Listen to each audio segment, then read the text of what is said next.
A1 hospital, doctor B एकेश चंद्र, MBBS MD, paediatric, बाल्य एवं शिशु विशेषज्ञ। हमारा पता है सोनकर सिटी LIC ऑफिस के पास, Bilaspur road, Mungeli. Mobile number 7999875001।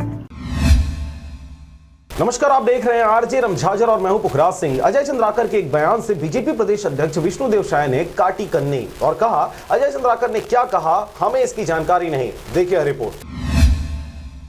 पूर्व मंत्री और विधायक अजय चंद्राकर ने माता कौशल्या जन्म स्थान को लेकर बयान दिया था। बीजेपी प्रदेश अध्यक्ष विष्णुदेव साय ने उनके बयान से पल्ला झाड़ लिया है। उन्होंने कहा कि फिलहाल हम इस पर कुछ नहीं कह सकते। चंद्रखुरी स्थित माता कौशल्या के मंदिर और उनके जन्मस्थली को लेकर प्रदेश की सियासत गर्म है। वहीं राम वनगमन पथ को लेकर हुए आयोजन के बाद पूर्व मंत्री और बीजेपी विधायक अजय चंद्राकर ने माता कौशल्या के जन्म स्थल को लेकर बयान दिया है, लेकिन पार्टी उनके पक्ष में नजर नहीं आ रही। अजय चंद्राकर के बयान पर बीजेपी प्रदेश अध्यक्ष विष्णुदेव साय ने प्रतिक्रिया दी है कि अजय चंद्राकर के बयान से बीजेपी प्रदेश अध्यक्ष विष्णुदेव साय ने किनारा कर लिया। उन्होंने मुंगेली के लोरमी भारतीय जनता पार्टी के नगर मंडल 2 दिवसीय शिविर पर लोरमी प्रवास के दौरान कहा कि उन्हें फिलहाल इसकी जानकारी नहीं है। उन्होंने कहा, कौशल्या माता का मंदिर तो है, लेकिन किसकी बात में कितनी सच्चाई है इसकी जानकारी उन्हें नहीं है। साथ ही उन्होंने कहा कि फिलहाल हम इस पर कुछ भी नहीं कह सकते। जानकारी जुटाने के बाद ही मामले में कुछ कहा जाना सही होगा। बीजेपी अध्यक्ष की ओर से यह बात सामने आई है।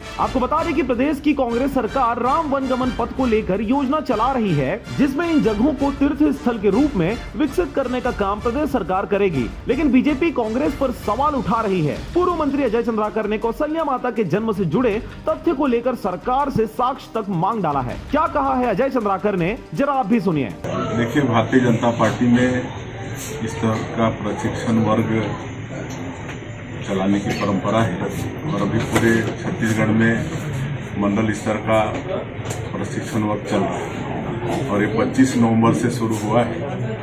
और वैसे तो हम लोग का प्रयास था कि 20 दिसंबर तक पूरा हो जाए, लेकिन बीच में और भी कई कार्यक्रम, ये तो कृषि संशोधन बिल को किसानों तक ले जाने का काम किया गया और इस कारण से थोड़ा सा विलम्ब हो रहा है। लेकिन पूरे प्रदेश में 405 मंडल हैं, तो सभी मंडलों के प्रशिक्षण वर्ग दिसंबर में समाप्त हो जाएंगे। छत्तीसगढ़ को भगवान राम का ननिहाल कहा जाता है। चंद्रखुरी में माता कौशल्या का एकमात्र मंदिर भी है। इस स्थान को माता कौशल्या का जन्मस्थल भी कहा जाता है। पूर्व मंत्री और कुरुद विधायक अजय चंद्राकर ने कहा कि चंद्रखुरी में माता कौशल्या का मंदिर है, उनका जन्म स्थान नहीं। लोरमी से हरजीत भास्कर की रिपोर्ट, आरजे रमझाजर।